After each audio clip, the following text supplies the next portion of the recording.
Hello students, आज हम पढ़ेंगे क्लास 5th की इंग्लिश बुक गोल्डन लीव्स का chapter number 10 the hare and the hedgehog. तो आइए चैप्टर को स्टार्ट करते हैं। Let's read this play about how a hedgehog outsmarts a hare. तो ये स्टोरी है, ये एक प्ले है, ठीक है। इसमें दिखाया गया है कि कैसे एक हेजहॉग एक हेयर को बेवकूफ़ बनाता है। तो हेजहॉग होता है एक एनिमल जो कि जिसकी पीठ में बहुत ज़्यादा कांटे निकले हुए होते हैं, और हेयर एक खरगोश होता है, ठीक है, जंगली खरगोश जिसको हम बोल सकते हैं। टाइम वन फाइन मॉर्निंग, समय है मॉर्निंग का, और प्लेस है द फार्मर्स कैबेज फील्ड। तो जो फार्मर है उसके गोभी की फील्ड है, वहाँ की ये प्लेस है। कास्ट, अब इस प्ले में कौन कौन है ये देख लेते हैं। The hare, the hedgehog, the hedgehog's wife. तो खरगोश है, हेजहॉग है, और हेजहॉग की वाइफ भी है। The hedgehog and his wife are walking in the field. Hedgehog और उसकी वाइफ जो हैं दोनों ही खेतों में घूम रहे हैं। Hedgehog, these cabbages are growing well. Hedgehog कहता है कि ये जो कैबेजेस हैं ये बहुत ही अच्छे उग रहे हैं, बहुत ही बढ़िया फसल आई है इस बार कैबेजेस की। Wife, they are very fine indeed. Wife भी कहते हैं कि हाँ, इस बार की फसल तो बहुत अच्छी आई है। Hedgehog, we can feed on them all summer. Hedgehog कहता है कि हम इन्हें पूरी समर भर बहुत आराम से खा सकते हैं। Wife, yes if the hares will let us. तो वाइफ होती है, वो कहती है कि हाँ, खा तो सकते हैं, पर अगर हमें हेयर जो खरगोश हमें इन्हें आराम से खाने दे तब तो हम बिल्कुल खा सकते हैं। Hedgehog, oh there is enough for all of us, hares, hedgehogs and farmer. तो हेजहॉग जो है वो कहता है कि हाँ, हम सभी के लिए ये कैबेजेस जो हैं वो पर्याप्त हैं, सफिशेंट हैं, चाहे वो खरगोश हों, चाहे वो हम हों, या फिर फार्मर ही क्यों ना हो, सभी के लिए प्रॉपर अमाउंट में जो कैबेजेस हैं वो यहाँ पर मौजूद हैं, और हम सभी इन समर भर इनको आराम से खा सकते हैं। Wife, yes if the hares will think that too. Wife कहते हैं कि हाँ, अगर खरगोश भी ऐसा सोचें तो हाँ, बिल्कुल ये बात सही है, हम सभी मिल करके इस बात को, इस कैबेजेस को, इनको सबको खा सकते हैं। Hedgehog, well we will let them alone as we have always done. तो हेजहॉग कहता है कि हाँ, इस बार भी हम हरदम की तरह उन्हें अकेला ही छोड़ देंगे, उन्हें जो करना है उन्हें करने देंगे। Wife, but they will not let us alone, yesterday they called at me while I was eating here। तो वाइफ कहती है हाँ, हम तो उन्हें अकेला छोड़ देंगे, पर वो हमें अकेला नहीं छोड़ने वाले हैं। कल ही की बात है, उनमें से किसी एक ने मेरे को नाम से पुकारा था जब मैं खा रही थी यहाँ पर। हेजहॉग, व्हाट डिड दे से टू यू। हेजहॉग कहता है कि उन्होंने तुमसे, जिसने भी पुकारा उसने क्या बोला तुमसे। Wife, oh such things as short legs and duck legs. तो वाइफ कहती है कि उन्होंने मेरा मजाक उड़ाते हुए बोला कि मेरे को शॉर्ट लेग बुलाया, छोटे पैर वाले, डक लेग्स वाले। मेनली जो हेयर था वो जो हेजहॉग की वाइफ थी उसका मजाक उड़ाता था उसके पैरों को लेकर के। Hedgehog, here comes one of them. Hedgehog कहता है देखो, एक है इधर की तरफ आ भी रहा है। वाइफ कहती है he is one who called at me, I will hide till he goes bye. Wife कहती है कि ये तो वही है जिसने मुझे बुलाया था, मैं छुप जाती हूँ। हाइड का मतलब हो गया छुप जाती हूँ, जब तक कि वो यहाँ से चला नहीं जाता। टिल ही गोज़ बाय यानी जब तक वो यहाँ से चला नहीं जाता मैं तब तक के लिए छुप जाती हूँ। She hides among the cabbages, the hare enters. और जो वाइफ होती है वो कैबेजेस के पीछे जा कर के छुप जाती है, और तभी सीन में हेयर जो होता है, जो खरगोश होता है, वो एंटर करता है। Hedgehog, good morning sir. Hedgehog hare को ग्रीट करता है, बोलता है गुड मॉर्निंग। हेयर कहता है why do you speak to me. कहता है कि तुम मेरे से क्यों बात कर रहे हो। Hedgehog, I always speak to neighbours sir. Hedgehog कहता है मैं तो हमेशा ही अपने पड़ोसियों से बात करता हूँ sir. Hare, speak to your own kind then I think myself too good for hedgehogs. तो हेयर जो है वो अपने ऊपर बहुत ज़्यादा गुमान करता है, अपने ऊपर, ठीक है, खरगोश है, ठीक है, अपने के ऊपर बहुत ज़्यादा प्राउड फील करता है। तो वो कहता है कि सुनो, तुम सिर्फ अपने जैसे लोगों से ही बात करो, मेरे से बात करने की कोई ज़रूरत नहीं है, ठीक है, मैं तुम लोगों की कैटेगरी वाला नहीं हूँ, मैं बहुत अच्छा हूँ हेजहॉग से, ठीक है, मैं अपने आप को बहुत ज़्यादा सुपीरियर मांगता हूँ तुम्हारी कैटेगरी वालों से। तो hedgehog, now this is strange. तो जो हेजहॉग होता है वो कहता है कि ये तो बड़ी अजीब सी बात है। हेयर कहता है, जो खरगोश है वो बोलता है, there is nothing strange about it, look at your silly little legs. तो है जो खरगोश है वो कहता है कि इसमें कुछ भी अजीब नहीं है, ठीक है, तुम खुद के अपने छोटे से बेकार से छोटे से लिटिल लेग्स को तो देखो कितने अजीब से हैं वो। Hedgehog, they are quite as good as yours sir. तो जो हेजहॉग होता है वो कहता है, सर ये तो बिल्कुल वैसे ही हैं जैसे आपके हैं, जैसे आपके लेग्स हैं वैसे ही मेरे भी हैं और अच्छे हैं। Hare, as good as mine, hear me, you can only walk with those legs sir. तो जो खरगोश है वो कहता है कि अच्छा मेरे जितने अच्छे हैं, ध्यान से मेरी बात सुनो, ठीक है, तुम सिर्फ इन लेग से सिर्फ और सिर्फ वॉक कर सकते हो। Hedgehog, I will run a race with you this day. तो हेजहॉग कहता है कि ठीक है, मैं तुम्हारे साथ रेस लगाऊंगा आज ही के दिन। हेयर हिम, हा हा हा। तो हेजहॉग उसका मजाक उड़ाते हुए कहता है, इन्हें देखो, इनकी बातें तो सुनो, और हंसने लगता है कि ये हेजहॉग जो है ये मेरे साथ रेस लगाएगा। जो खरगोश है वो तेज़ दौड़ते हैं, जो हेजहॉग्स होते हैं वो फास्ट रनर्स नहीं होते हैं, और यही सारी बातों को लेकर के इनके बीच में रेस लगाने का कंपटीशन शुरू होता है। Hedgehog, you may run in that furrow, I will run in this, we will see who gets to the field fence first. तो हेजहॉग जो है वो कहता है कि तुम यहाँ इस फ़रो में रन करो, मैं दूसरी फ़रो में रन करूँगा, और देखते हैं कि कौन सा हम दोनों में से कौन फील्ड में फेंस के पास सबसे पहले पहुँचता है। फेंस का मतलब होता है जो बाउंड्रीज़ होती हैं उनको फेंस बोलते हैं, ठीक है। और फ़रो का मीनिंग हो गया जो खेतों के बीच में जो पतला सा गलियारा बना होता है जिससे पानी जाता है निकलता है, ट्रेंचेस बोलते हैं जिनको, उसको फ़रो बोलते हैं इंग्लिश में, ठीक है। तो जो फ़रोज़ हैं उनमें ये दोनों ही रेस लगाने के लिए बात कर रहे होते हैं, और हेजहॉग का आइडिया होता है कि हम दोनों ही अलग अलग फ़रोज़ में दौड़ेंगे, और जो भी फेंस के पास पहले पहुंचेगा वो वही विनर होगा, ठीक है। Hare, are you crazy? Hare कहता है तुम पागल तो नहीं हो गए हो? Hedgehog, come come let's begin the race. Hedgehog कहता है कि अरे आओ तो चलो रेस लगाते हैं अब हम लोग। हेयर, हा हा, well I will run with you. You ought to know just how silly your little duck legs are. तो हेयर फिर से मजाक उड़ाते हुए हेजहॉग का कहता है कि हाँ हाँ हम ठीक है, हम दोनों रेस लगाएंगे, ठीक है, मैं तुम्हारे साथ रेस लगाने के लिए तैयार हूँ, पर तुम्हें ये पता होना चाहिए कि तुम्हारे जो छोटे छोटे पैर हैं वो कितने ज़्यादा सिली हैं और बिल्कुल डक लेग्स जैसे हैं। Hedgehog, let us go to this end of the furrow to begin. तो हेजहॉग कहता है कि चलो हम लोग फरो के एक एंड में जाते हैं और वहाँ से अपनी रेस को स्टार्ट करते हैं, यानी स्टार्टिंग पॉइंट पे पहुँच जाते हैं वो दोनों। Hare, I will run to the brook and back while you are getting there. तो हेजहॉग कहता है कि ठीक है, जब तक तुम वहाँ पहुँचते हो मैं ज़रा ब्रूक के पास से होकर के आता हूँ। अब ये ब्रूक क्या है? ब्रूक होता है छोटा सा पानी का झरना, ठीक है। तो वो कहता है कि ठीक है, जब तक तुम उस एंड पर पहुँचो, फरो के एंड पर पहुँच रहे हो, तब तक मैं ज़रा दौड़ करके जा करके पानी पी करके आता हूँ। जब तक तुम वहाँ पहुँचोगे मैं पानी पी करके भी वापस आ जाऊँगा ब्रूक के पास से। तो फिर क्या होता है? Hedgehog, as you please. The hare runs off. Wife did you hear. अब जो हेजहॉग है वो कहता है ठीक है, जैसी आपकी इच्छा, और वहाँ से फिर जो हेयर होता है वो दौड़ते हुए ब्रूक के पास चला जाता है, यानी कि जो झरना है वहाँ पर चला जाता है पानी पीने के लिए। और तभी उसी समय जो हेजहॉग होता है अपनी वाइफ को बुलाता है और बोलता है कि क्या तुमने सुना? तो वाइफ कहती है I heard, are you crazy? तो वाइफ कहती है हाँ मैंने सब कुछ सुना, तुम पागल तो नहीं हो गए हो? क्रेज़ी का मतलब होता है पागल हो जाना, ठीक है। तो क्या तुम पागल तो नहीं हो गए हो? तो किस चीज़ के लिए पागल होने की बात कर रही है वो रेस लगाने वाली बात के लिए कर रही है, क्योंकि वो भी जानती है कि वो लोग इतने फास्ट नहीं हैं एज़ कम्पेयर टू हेयर, ठीक है। Hedgehog, go to the other end of this furrow wife. तो हेजहॉग अपनी वाइफ को कहता है कि तुम जो है फरो के दूसरे एंड पर चले जाओ, यानी कि एक एंड पर हेजहॉग रहेगा फरो के और दूसरे एंड पर उसकी वाइफ रहेगी। अगर हम इसको डायग्राम से समझें तो इसको ऐसे समझ सकते हैं, मैं आपको फिगर से समझाती हूँ कि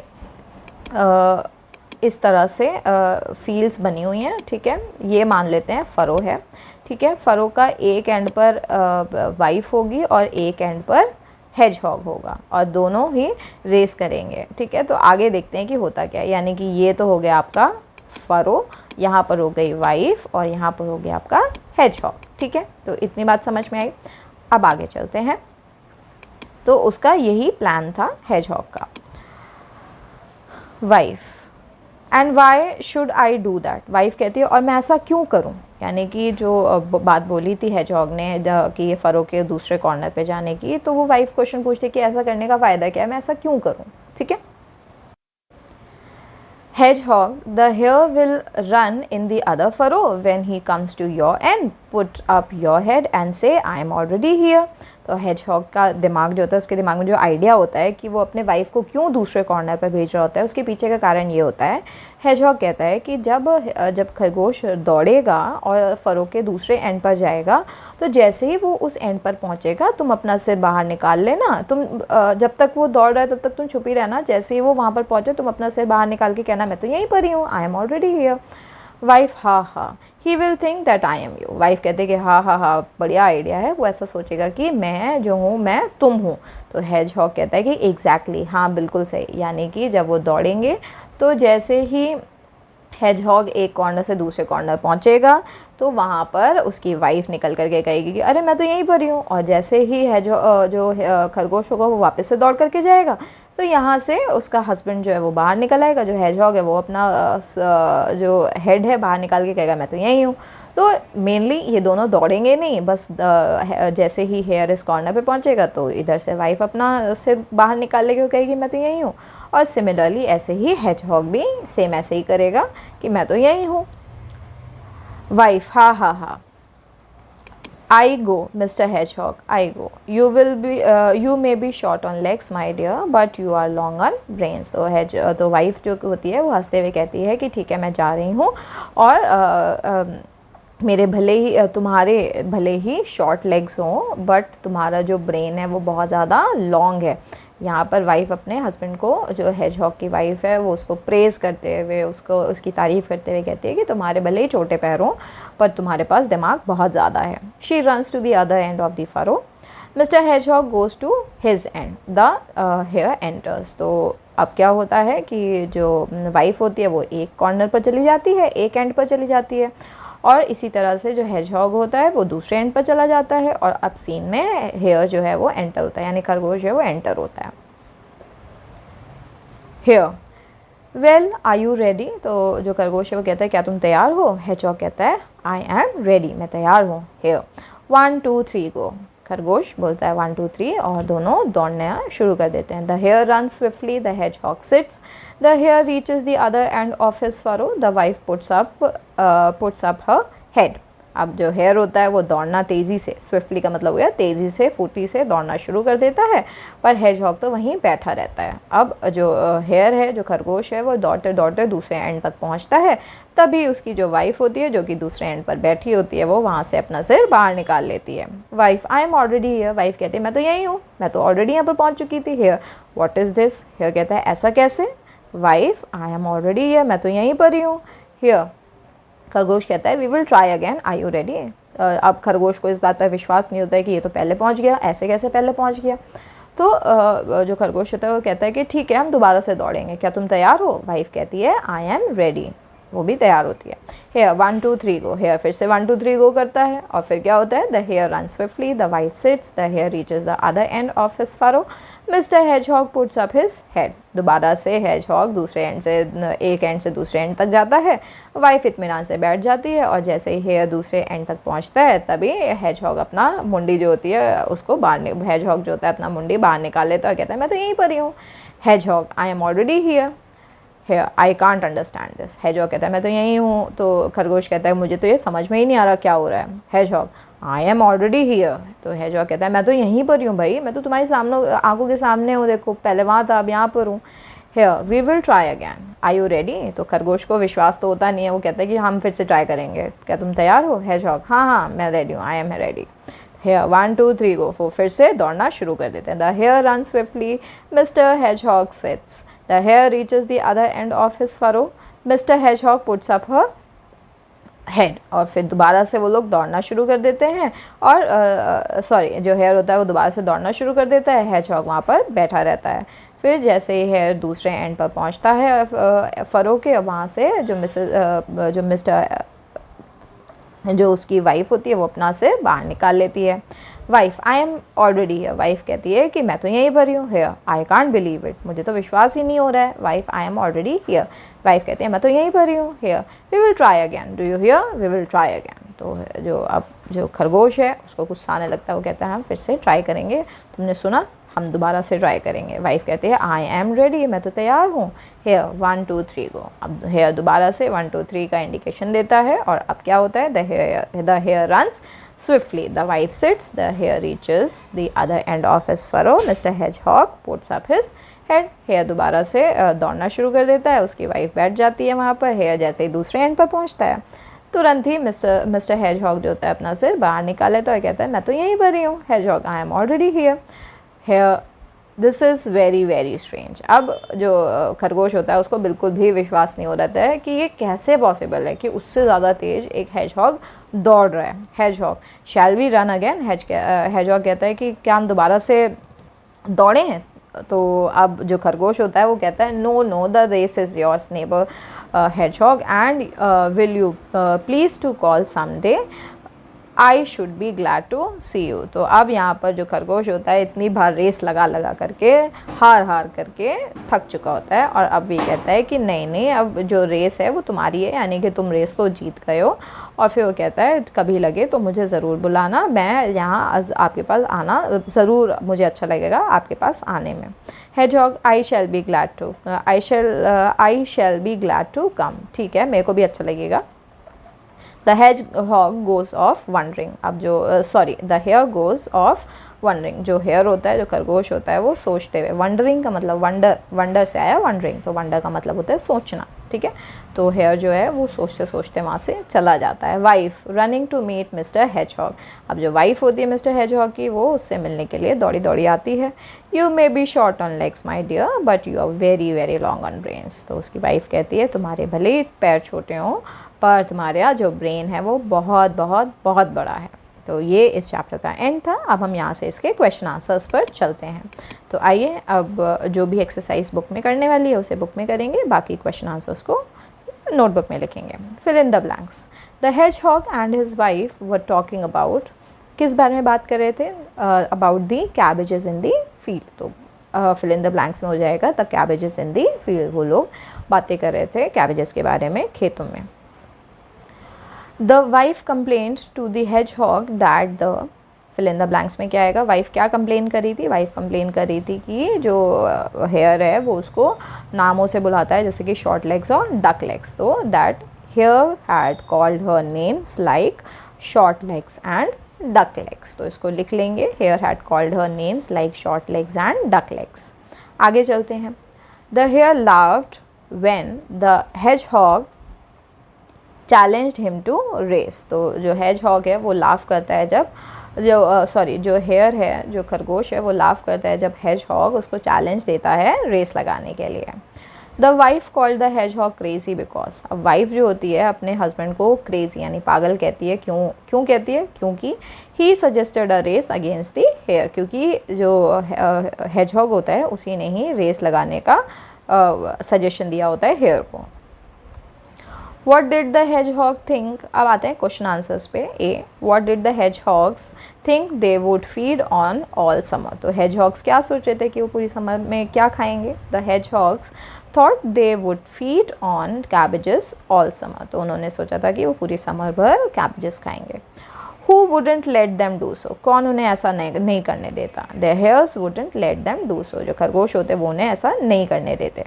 Why did the hare laugh at the hedgehog? जो hare होता है, वो जो खरगोश होता है, वो hedgehog के ऊपर क्यों हंसता है। The hare laughed at the hedgehog because he thought the hedgehog's legs were too short to compete in race with him। तो जो खरगोश होता है वो इसलिए लाफ करता है क्योंकि उसे ऐसा लगता है कि जो hedgehogs हैं उनके पैर बहुत ज़्यादा शॉर्ट हैं और वो उसके साथ रेस में compete नहीं कर पाएंगे। Why did the hare and the hedgehog plan to race? अभी जो खरगोश और hedgehog होते हैं, वेयर है, तो कहाँ पर रेस लगाना का फ़ैसला लेते हैं? The hare and the hedgehog planned to race in different furrows of the field. तो डिसाइड करते हैं कि जो रेस है वो अलग अलग फरोज में लगाएंगे, खेतों के अलग अलग फरोज में रेस लगाएंगे। What was the hedgehog's plan? hedgehog का प्लान क्या था? The hedgehog's plan was to switch places with his wife during the race। तो hedgehog का प्लान था कि वो places को switch करेगा अपनी wife के साथ। How did the wife praise the hedgehog? Wife कैसे praise करती है hedgehog को? The wife praised the hedgehog by saying he may be short on legs but he is long on brains। तो wife कहती है कि भले ही तुम्हारे पैर जो हैं वो शॉर्ट हों, छोटे हों, पर तुम्हारा जो ब्रेन है वो बहुत अच्छा है, बहुत बड़ा ब्रेन है तुम्हारा। अब आते हैं रेफरेंस टू कॉन्टेक्स्ट पर। Uh, well we will let them alone as we have always done. Who is the speaker? ये कौन कह रहा है? The speaker is the hedgehog. Hedgehog इसका स्पीकर है। Whom is he or she speaking to? ये बात किससे कही जा रही है? तो he is speaking to his wife। वो अपनी वाइफ से ये बात कह रहा है। Who does the speaker refer to as them? तो जो स्पीकर है वो them किसके लिए रेफ़र कर रहा है? The speaker refers to the hairs as them। तो स्पीकर जो है hairs के लिए यानी खरगोशों के लिए them का इस्तेमाल कर रहा है। What are they discussing? वो किस बारे में बात कर रहे हैं? तो they are discussing the hare's behaviour and name calling. वो डिस्कस कर रहे हैं हेयर का जो हेयर है उनका बिहेवियर और उन किस तरह से वो नाम बुलाते हैं, ठीक है, उसका बात उस बारे में डिस्कस कर रहे हैं। विच वर्ड और words tell us what they have to face that they have to face the same situation often। कौन से वर्ड ऐसे हैं जो इस्तेमाल हुए हैं जिनसे हमें ये पता चलता है कि उन्हें सेम सिचुएशन दोबारा से फेस करनी पड़ेगी? तो वर्ड है the word always tells us that they have to face the same situation often. तो जो ऑलवेज का इस्तेमाल हुआ है इससे ये पता चलता है कि इन्हें सेम सिचुएशन दोबारा से झेलनी पड़ेगी, फेस करनी पड़ेगी। हियर हिम हा हा। Who is the speaker? यहाँ पर स्पीकर कौन है? तो यहाँ पर स्पीकर है हेयर, खरगोश। The speaker is the hare. Who is he referring to as him? यहाँ पर हिम का इस्तेमाल, ये जो हिम है इसका इस्तेमाल किसके लिए किया गया है? He is referring to the hedgehog as him. Hedgehog का रेफर किया गया है हिम से। What is he laughing for? वो क्यों हंस रहा है? वो किस बात पर हंस रहा है? He is laughing because the hedgehog challenged him to a race। तो वो हंस रहा है क्योंकि hedgehog ने उसे रेस के लिए चैलेंज किया है, रेस करने के लिए चैलेंज किया है। What happens after this? इसके बाद क्या होता है? After the hare laughs, they start the race, but the outcome surprises him। तो लाफिंग करने के बाद वो लोग रेस स्टार्ट करते हैं और आखिरी में जो आउटकम होता है यानी जो रिज़ल्ट होता है उसकी वजह से जो खरगोश होता है वो बहुत ज़्यादा सरप्राइज़ हो जाता है कि ऐसे कैसे वो जीत गया मेरे से, जबकि मैं तो फास्ट रनर हूँ, है ना। We will try again. Do you hear? We will try again. Who is speaking to whom? तो यहाँ पर ये जो वर्ड्स हैं we will try again, do you hear, we will try again, ये कौन बोल रहा है और किससे बोल रहा है? The hare is speaking to the hedgehog and his wife. तो हेयर जो है ये बात हेजहॉग और उसकी बीवी को बोल रहा है। What will they try? वो लोग क्या ट्राई करेंगे? He wants to try the race again. तो वो यहाँ पर रेस दोबारा से ट्राई करने को बोल रहा है। Why does the speaker want to try it again? तो स्पीकर जो है यानी जो हेयर है, जो खरगोश है, वो ये रेस जो है वो दोबारा ट्राई क्यों करना चाहता है? The speaker wants to try it again because he can believe he lost all the previous races. तो यहाँ पर जो स्पीकर है, जो हेयर है खरगोश, उसको बिलीव ही नहीं हो रहा है कि वो पुरानी सारी रेसेस में हार चुका है, इसलिए वो ये बात कह रहा है। What is the result of their trying again? जो उन्होंने दोबारा से ट्राई करते हैं तो इसका रिज़ल्ट क्या आता है? The result of trying again was the same. जो रिज़ल्ट होता है वो दोबारा से सेम आता है। जो द हेजहॉग और his wife appears at the other end of the furrow confusing the hare. तो यहाँ पर जो रिज़ल्ट जो होता है सेम होता है, हेजहॉग या फिर उसकी वाइफ दोनों ही अदर एंड्स पर अपीयर करते हैं और जिसकी वजह से जो खरगोश होता है वो बार बार कन्फ्यूज़ हो जाता है। तो आप आते हैं थिंक एंड आंसर पर। Why does they have want to repeat the race again and again? अब जो खरगोश है वो रेस को क्यों बार बार रिपीट करवाना चाह रहा है? The hare wants to repeat the race again and again because he can't believe that the hedgehog keeps appearing at the other end of the furrow. He is determined to prove himself faster. तो जो खरगोश है वो बार बार race को इसलिए repeat करवाना चाहता है क्योंकि उसको विश्वास नहीं हो रहा है कि कैसे हेजहॉग जो है बार बार उससे पहले दूसरे एंड पर पहुंच जाता है। अब वो अपने आप को हेजहॉग से फास्टर प्रूव करने के लिए, ज़्यादा तेज़ प्रूव करने के लिए डिटरमिन्ड है, ठीक है। और इसी वजह से वो ये चीज़ बार बार बोलता है कि ट्राई अगैन वाली चीज़। Do you think the hedgehog cheated in the race, why और वाई नॉट? क्या आपको लगता है कि हेजहॉग ने चीटिंग करी थी रेस में? अगर की थी तो क्यों, अगर नहीं की थी तो क्यों? ठीक है, तो इसका आंसर लिखेंगे the hedgehog used his wit and strategy to win by switching places with his wife, which can be seen as clever rather than cheating। तो यहाँ पर हम लिखेंगे जो hedgehog है उसने अपनी विट, उसने अपनी क्षमता और स्ट्रैटेजी की बदौलत ही उसने इस अपनी वाइफ के साथ जो प्लेसेस को स्विच किया उसकी वजह से वो रेस जीता, ना कि इसको हम उसका क्लेवर मूव कहेंगे रादर दैन उसने चीटिंग करी, यानी वो क्लेवर था ना कि वो चीटर था। ठीक है, What lesson can we learn from this story? तो अब इस स्टोरी से हमें क्या लेसन, क्या सीखने को मिलता है? The lesson we can learn from this story is that intelligence and strategy can often outsmart physical strength. It is not always about appearance. Sometimes using your brain can lead to victory. तो इस यहाँ से हमें ये सीखने को मिलता है कि इंटेलिजेंस और स्ट्रैटेजी जो है वो फिज़िकल स्ट्रेंथ से ज़्यादा क्या कहते हैं कभी कभी आउट स्मार्ट कर जाती है। हमेशा हमें किसी की अपीयरेंस को लेकर के नहीं डिसाइड कर लेना चाहिए कि कौन विनर होगा। ठीक है, जो हमें हमारा दिमाग भी इस्तेमाल करना चाहिए जिसकी वजह से हमें विक्ट्री मिल जाती है। तो स्टूडेंट्स ये इस चैप्टर का एंड था। आई होप आप सभी को इसकी एक्सप्लेनेशन अच्छे समझ में आ गई होगी। वीडियो पसंद आई हो तो वीडियो को लाइक करें, मेरे चैनल पर पहली बार आए हैं तो चैनल को ज़रूर सब्सक्राइब करें, अपने सभी क्लासमेट्स तक इस वीडियो को ज़रूर शेयर करें। Thank you.